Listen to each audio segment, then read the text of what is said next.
Fear and Loathing in Ida-Virumaa ehk aardeküttide hooaja kõige hirmutavam episood. Tervist, tahan teatada, et leidsin metsast granaadi. No, kas kulda ka näed? Kulda näetab kindlasti. Päriselt, jah? 34. aasta kuldkroon. Kuule, landid, padrun, võti. Ilusat õhtut, hea televaataja. Aardekütid alustavad ja tänane seiklus viib meid Kristjan kuhu? Viib meid erinevatesse militaarrajatistesse, sest läbi sadade aastate on Eestis käinud üle väga võimsad lahingud. Mis nüüd Mul jäi kinni juba. Juba? No, Juba leidsid midagi? kui ta kinni jäi, siis tuleb vaadata. Järelikult on siin varandus. Mis see ei ole märk? Mis on üldse märk praegu? No, Televaataja annaks mulle kuna kandeks, kui ma praegu ei lähe. päriselt tahad siia No, ma vaatan, jah. Ahah. Ma siis vaatan, et keegi samal ajal auku sisse ei sõida. Kui vahel must siin on. Kus sa nüüd lähed? Davai, kuule. Varsti näeme. Televaatajale teadmiseks, et kanalisatsiooniaugust Robin siiski varandust ei leidnud ja meie edasine teekond viib Ida-Virumaale legendaarsetele Sinimägedele,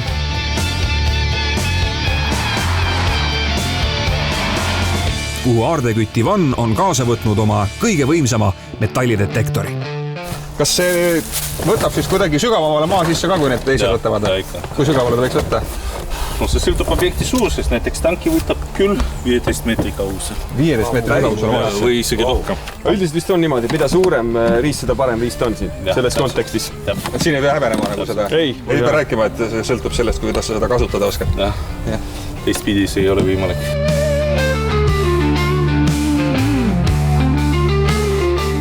Nii et lülitame sisse. Siin on meil see väga selline tuntud koht kõikidele eestlastele, kes on natukenegi midagi sõjaajaloost kuulnud. Sinimägede memoriaal, kus on see mälestusmärk ka peal. Et kui ma teeks lihtsalt katse, läheks jalutaks sellega nii-öelda seal kaegutu kohal, vaataks, mis mustreid ta välja joonistab. Jah, oleks huvitav vaadata. No proovime. Midagi käivama ei hakka, aga lihtsalt vaatame. Lihtsalt joonistame. Joonistame. Jah.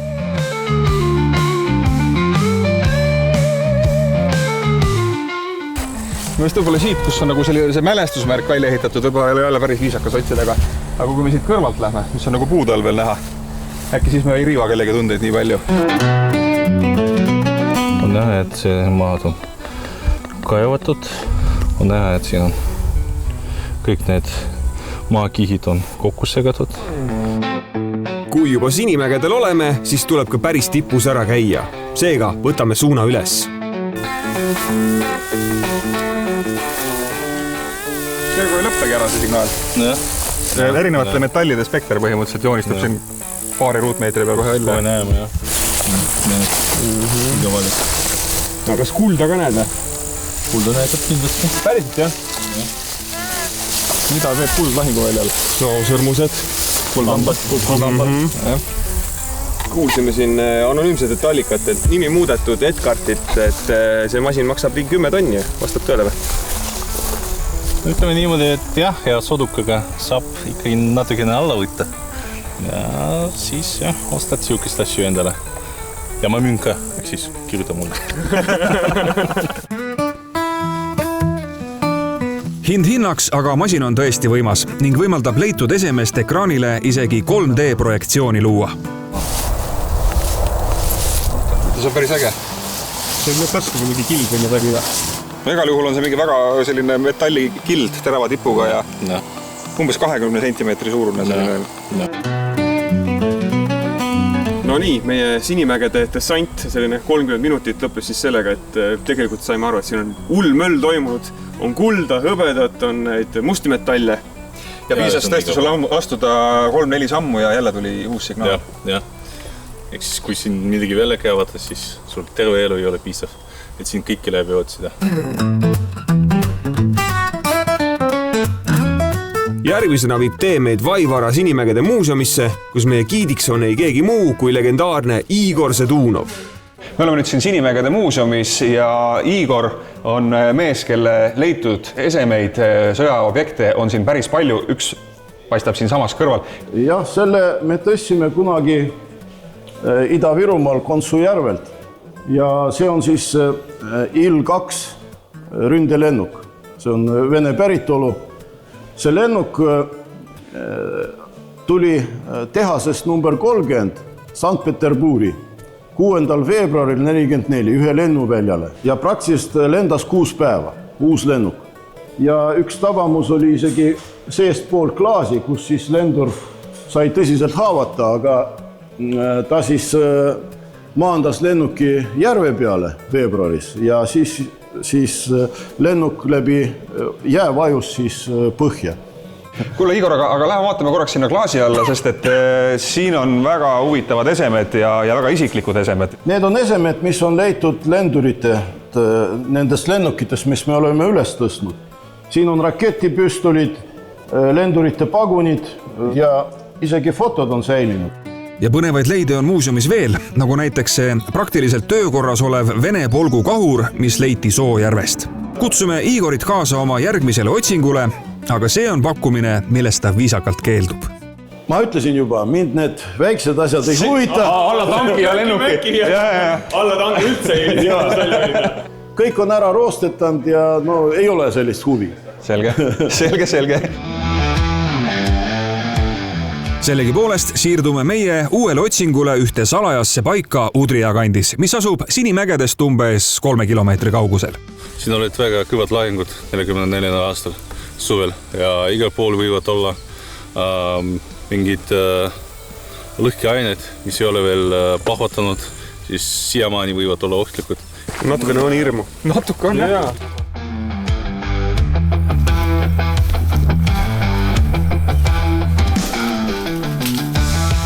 Meeter meetri haaval muutub mets aina vastikumaks, võsa tihedamaks ja sääseparv vihasemaks.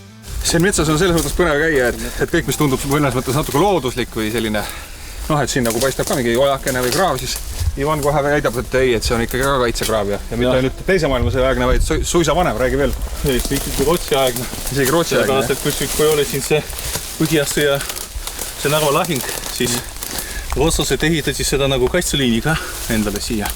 Siis see kaitseliin on isegi vana kartide peal. Nüüd oleme jõudnud kohta, kus tegelikult võiks masina käima tõmmata ja otsima hakata või? Ja sama praktiliselt siin vaadata, mis siin selles salas on olemas. Näed, siin isegi metalli on liiga palju. On jah? Jah. Nii, juba padruni hülsse. Jah. Mine metsa nagu 30 sekundiga me leiame siit juba asju. Aga see on ikkagi teise maailmasõjaaegne, mitte Rootsi-aegne, eks? Rootsi-ajal ei olnud üldse enne. Ei olnud jah, kahjuks. Siis olid püssid eest laetavad, tagant kardetavad. Ma pean tunnistama ausalt, et kui see nagu nii palju sellist lahingmoona ja asja maas on, siis väga nagu ei tihkagi seda rabidat siia maasse lüüa. Et äkki käib mingi hele klõks ja kõuega minna järgi. Veel üks padrun. 62 millimeetrit. Vintpüst, mitte kuulipilduja. Jah. Või kuulipilduja. Kuulipildujal ka olla selline. Jah, oli üks ja sama kaliiber. Mis asi see on? Proovi ju. See ossa, siin ongi midagi. Midagi käis klõksti vastu rabidat. Jah. Suur või? Tahad nutta? Oota, ma kogun ennast.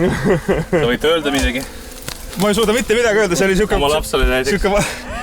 Poja, ma armastan sind, teist ka. Ossa juudas, okei, oota, kus ta oli? Siit edasi või? Kookib ära. Kristjan, ütle naisele ka midagi. On olnud ilus viimased 20 aastat. Oma naisele tahan öelda, et kui midagi juhtub, siis palun liigu edasi. Liigu edasi lihtsalt. Leia endale parem mees. Kuule, aga ma ütlen tõsiselt, mul on junn jahe, ma ei tea, kuidas siin nüüd toimetama peaks. Sa veel seal midagi. Ma arvan, et see oli terve lint. Sellepärast oli tunda, et mingi suht metallitükk on seal. See on granaat? On granaat, jah. Mine kanni! Täitsa vähkis. See võib plahvatada või? Ei. Kindel või? No, kui see ei ole plahvatanud veel, on okei. Muidu ta plahvatab. Kui see plahvatab, siis kilu nagu radius umbes 200 meetrit. No ma võin seista siin 4 sammu tagapool, vahet ei ole. Ivan, me oleme siin nüüd natukene aega otsinud ja leidnud väga erinevaid põnevaid leide. See paneb nagu kohe sellise kujutusvõime tööle, et siin oli keegi kuulipilduja, keegi taanlane ilmselt, jah, Taani SS-väest võis olla, kes tulistas sealtpoolt ründavaid punaväelasi, laskis hoolega, siin on kõik neid hülse täis ja siis punased viskasid talle granaadi, tahtsid kuulipilduja ära hävitada, aga see granaat ei lõhanud. Äkki see taanlane jäi ellu? Väga võimalik. Äkki ta sai sel päeval oma teist sünnipäeva tähistada. Ikka, väga võimalik. Nii et 5-6 tükki metalli võivad rääkida väga värvika loo. Tegelikult päris palju. See, mis me siin praegu oleme leidnud, see on venekeelse granaat, ründegranaat F1. Ehk siis see granaat ikkagi on päris ohtlik, sellepärast, et seal ma ei ole näinud seda päästikrünga peal. Järelikult see päästikrünk oli eemaldatud, granaat oli ära visatud ning miskil põhjusel ei ole plahvatanud. Ja siis, kui see ei ole plahvatanud 80 aastat tagasi, see ei tähenda, et see ei plahvata, ma ei tea, võib-olla praegu. Isegi keegi ei tea. Ivan, sama praktika jooksul oled palju leidnud selliseid granaate või? 10 ikka, jah? Ma arvan, et ikka rohkem. Ma olen ikka päästnud, ma arvan, mitte inimeste elusid juba sellega. No ma tea, päästaks oma elu, läheks ära. Läheks ära või? Aga lähme sinna poolda siis. Tegelikult või? Jah.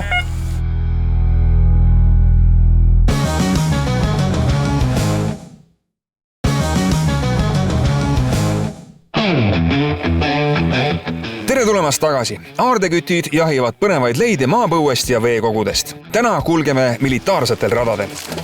Seni oleme avastanud, et Sinimägedes on nii kulda kui hõbedat, kuid Ida-Virumaa vanad lahinguväljad on ka täis lõhkekehi. Mine kalli! Järgmine formaat, mida me teeme, on ikkagi mingi turvaline kodusisustuse saade. Just, et kuidas valida enda elutuppa lampi. Ja väga kirglikult rääkida seina värvimisest näiteks. Ka tagasi teel jääb meile sõna otseses mõttes jalgu vana sõjakraami. Leiame teise maailmasõjaaegse Vene vintpüssi ja metsast välja kõndimine on üks pehmelt öeldes hirmus teekond. Mina julge astu sinna. No see hüppan üle või? Ja. Hüppan sinna, äkki seal on ka. Siin on vaikne. Ühesõnaga, kes tahab teravaid elamusi detektoristid, siis Ida-Virumaalt need leiab kõvasti. See militaar on huvitav, aga see on natuke liiga huvitav. Ossa, kurat, siin ka juba näe jälle mingi 42. Tule ära. Isa lähme koju. Tervist, tahan teatada, et leidsin metsast granaadi, ilmselt teise maailmasõjaaegse. Oskate koordinaadid öelda? Oskan öelda. 59, 19, 85. Selge, anname teada edasi. Aitäh teile. Aitäh teile. Selle jubeda kogemusega ei lõppe aga meie militaarteemaline püha üritus, sest Ivanil on veel üks põnev otsingupaik varuks. Oleme siin keset metsa, natukene on külm, sääsed söövad. Televaatajal on kindlasti küsimus, miks me siin oleme? Mul ka. Ivan? Mul on olemas teie jaoks päris hea lugu. Nii? Jah, kunagi ammu esimese vabariigi ajal siin oli Kahuriväe mingid barakid ja mingi sõjaväelaager, siis pärast seda kasutas juba Punaarmee, siis pärast kasutas jälle Saksa armee, siis Punaarmee jälle ja viimased, kes seda metsa kasutasid, oli ju Kalevi pataljon siin Tallinnas 90-ndatel veel. Aga muidu see Jagala-laager on päris tuntud ja populaarne koht ikka selleks, et igasuguseid huvitavaid asju siin leida. Ehk siis võtame detektorid ja lähme otsida. Ja mõlema meeskonna esimesed leiud ei lasegi ennast kaua oodata. Labidaga sama signaal oli, kes tal labidas? Kui ilus ja vana. Näed? Näed, see on meie kaasaegne Eesti aja. See on, jah, pudelikork 90-ndates. Nii kuum on tunne.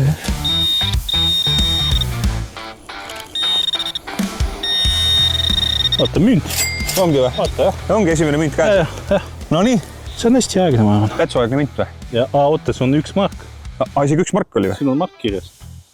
Päris ilus. See koht muutus hetkega põnevaks minu jaoks praegu.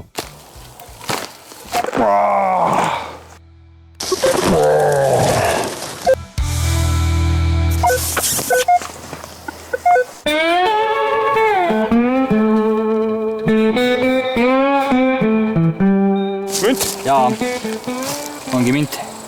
No see on Eesti Vabariigi münt. On või? Ja. 1934. Ahaa. Aga Robin, kusjuures ma pean tunnistama, et sa juhatasid meid päris hästi. Täpselt mündi pihta. Tunnetus on hea. Mul on Nii, ikka see nõiageen on sees. Ma arvan, ma pean siin veel usaldama. Ja, mul on see nõiageen sees, kus tead, et Eesti aladel on ära põletatud umbes 200 inimest nõiapähe siis. Ja kus enamik neist olid mehed. Keda põletati või? No aegade jooksul, jah. Sa raks, ma ei teadnudki. Ma arvasin, et ainult naisi põletati. Ei. Me peame hoidma sind. Ja. Jumala eest. minule saab tulla ka eraldi taroskoobi lugemisele, 2 sotti tunnis. Oota, sa paned labida sisse, äkki seal ongi münt. Vaatame või pärast. Vaata. Mingi pomm. Kuule, sa vaata. Anomaalia. No? Kuule, tead, ärme kaeva seda. Ei kaeva? Pomm või? No ma ei tea. Davai, kaevame. Muidu vaatad, ei andesta meile, et kui me lähme ja me ei anna neile infot, mis siin on. Alguses hirmu tekitanud piiksud osutusid aga hoopis argisemaks ja igavamaks leiuks ning karta pole siin küll midagi. Coca Fanta Sprite! Sellepärast ta nii andiski tugeva selle. Jaa, okei.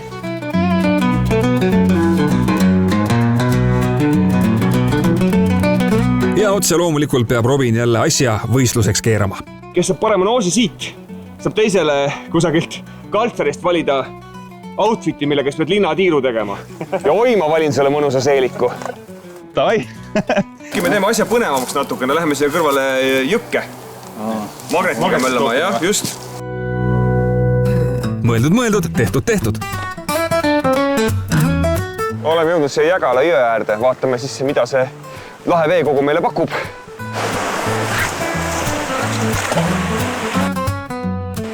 Midagi sain. Aga midagi tuli. Raua junn. Et ikka on mingi magnetiline põhi. Opa! Ma tundsin ta ikkagi... Korralik omakas ikka, kuule. Nii palju asja pole kunagi saanud ju. Nii. Opa! Oi.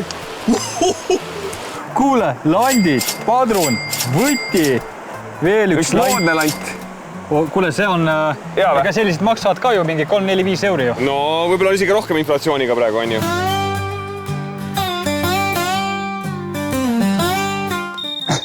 Münt. Nii.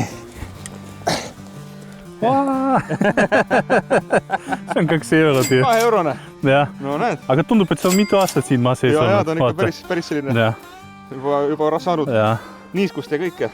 Iga münt, mis meil maa seest välja tuleb või nööp, on ikkagi üks rohkem kui Robinil loodetavasti. Tegelikult jah. Ma ei usu, et nemad magnetiga praegu midagi leiavad. Ma ka ei usu. Ma arvan, et nad... traati. Värvilist. Jaa. Veel üks kilo sellist ja saad kusagast müümist. Kuidas Robin ütles? Pettumus. Jah.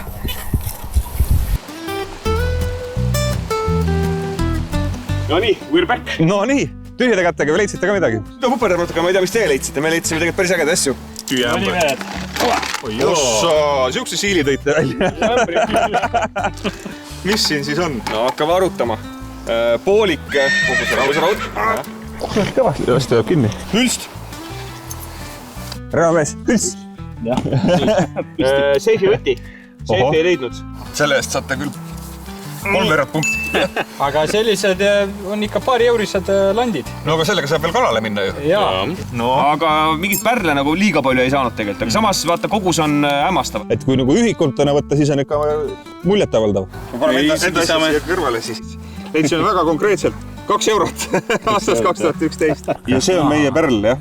Ühe margone aastast 1922. Ja ega tegelikult rohkem ei olegi. Jah. No me ei hakka siis kaaluda. Kaalub me jääme alla.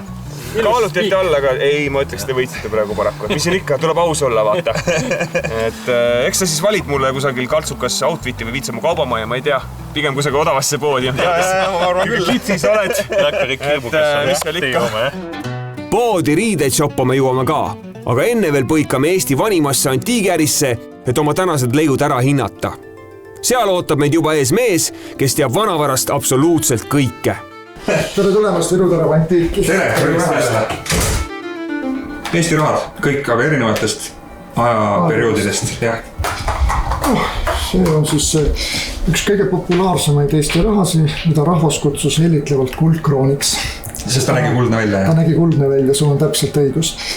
34. aasta kuldkroon. Kas sa tead, kes kujundas selle esimese külje sellel mündil? Tahaks öelda Kristjan Raud, aga tõesti ei tea tegelikult. Günther Reindorf. Günther Reindorf, aha. Ja mündi väärtus sellises säilivuses, ta on suhteliselt normaalses säilivuses, on praegusel momendil kuskil 5 eurot. Kui see münt ei oleks käibel olnud ideaalsäilivuses, siis laias massus maksavad 50 eurot ja rohkem. aga siin on veel 2 kuldkrooni või neid ei ole õige kuldkroonideks nimetada?